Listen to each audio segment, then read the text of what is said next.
हमारे कुछ त्योहार ऐसे हैं जिनमें खूब पटाखे छुड़ाए जाते हैं। इन पटाखों की ध्वनि इतनी अधिक तीव्र होती है कि इसकी आवाज से हमारी सुनने की शक्ति भी जा सकती है। फैक्ट्री तथा कारखानों के सायरन से भी ध्वनि प्रदूषण होता है।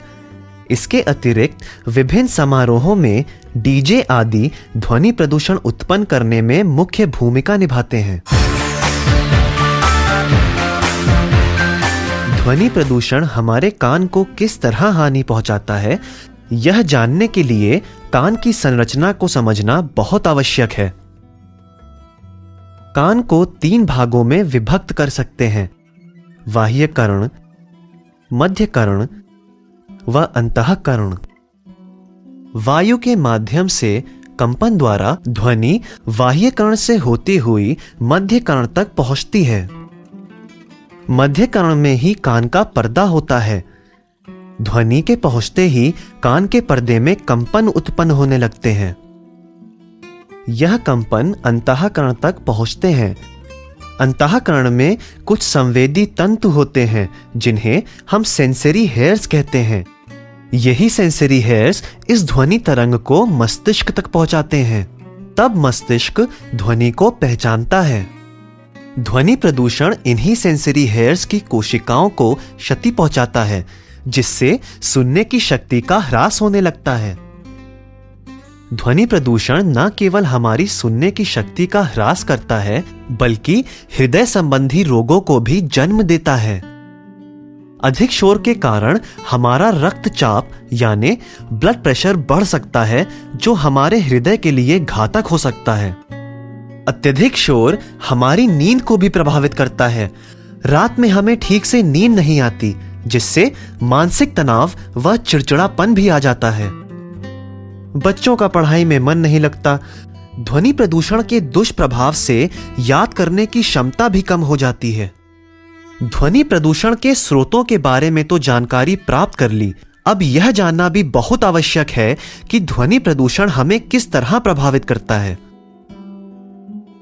ध्वनि प्रदूषण के प्रभाव को समझने के लिए ध्वनि की तीव्रता को जानना भी जरूरी है, क्योंकि ध्वनि की तीव्रता को माप कर ही हम यह जान सकते हैं कि कितनी तीव्रता की ध्वनि हमारे कान सुन सकते हैं और ध्वनि की कौन सी तीव्रता हमारी श्रवण शक्ति को हानि पहुंचा सकती है। ध्वनि की तीव्रता को हम डेसिबल या डीबी में मापते हैं। ध्वनि की तीव्रता मापने के लिए एक साउंड लेवल मीटर होता है, जिसमें ध्वनि तीव्रता के विभिन्न स्तर डेसिबल यानी डीबी में अंकित होते हैं। इसको स्रोत से एक निश्चित दूरी पर रखकर ध्वनि की तीव्रता माप सकते हैं। कुछ अवयवों की ध्वनि तीव्रता निम्नलिखित होती है: शांत वातावरण 25 से 30 डीबी, सामान्य बातचीत लगभग 60 डीबी, ट्रक, बस, मोटरसाइकिल 90 डीबी, जेट वायुयान 150 डीबी, रॉकेट लगभग 180 डीबी। मनुष्य के लिए हानिकारक ध्वनि 90 से 100 डीबी या उससे अधिक।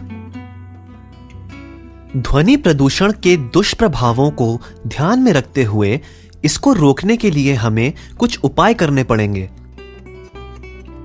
वाहनों के इंजन का उचित रखरखाव एवं साइलेंसर का प्रयोग करना चाहिए तथा हॉर्न का अनावश्यक प्रयोग नहीं करना चाहिए। हवाई अड्डे शहर एवं आबादी से दूर होने चाहिए। रेल इंजन की सीटी आवश्यकता अनुसार एवं नियंत्रित सीमा में ही बजानी चाहिए। सार्वजनिक स्थानों पर तेज ध्वनि के लाउडस्पीकर, म्यूजिक सिस्टम आदि के प्रयोग से बचना चाहिए। तीव्र आवाज वाले पटाखों को नहीं जलाना चाहिए। घरों में रेडियो, टेलीविजन अथवा संगीत के अन्य उपकरणों का उपयोग करते समय यह ध्यान रखना चाहिए कि ध्वनि स्तर आवश्यकता से ऊंचा ना हो।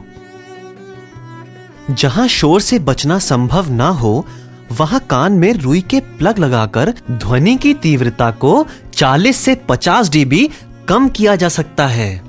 यह कुछ मुख्य उपाय हैं जिनको अपनाकर हम ध्वनि प्रदूषण पर नियंत्रण पा सकते हैं। वायु प्रदूषण की रोकथाम के लिए वृक्षारोपण पर बल दिया जाता है। मित्रों, वृक्षारोपण वायु प्रदूषण को कम करने के साथ साथ ध्वनि प्रदूषण को भी कम करता है, क्योंकि पौधे ध्वनि की तीव्रता को कम कर देते हैं। इसलिए अधिक से अधिक वृक्ष लगाएं और ध्वनि प्रदूषण पर नियंत्रण पाएं।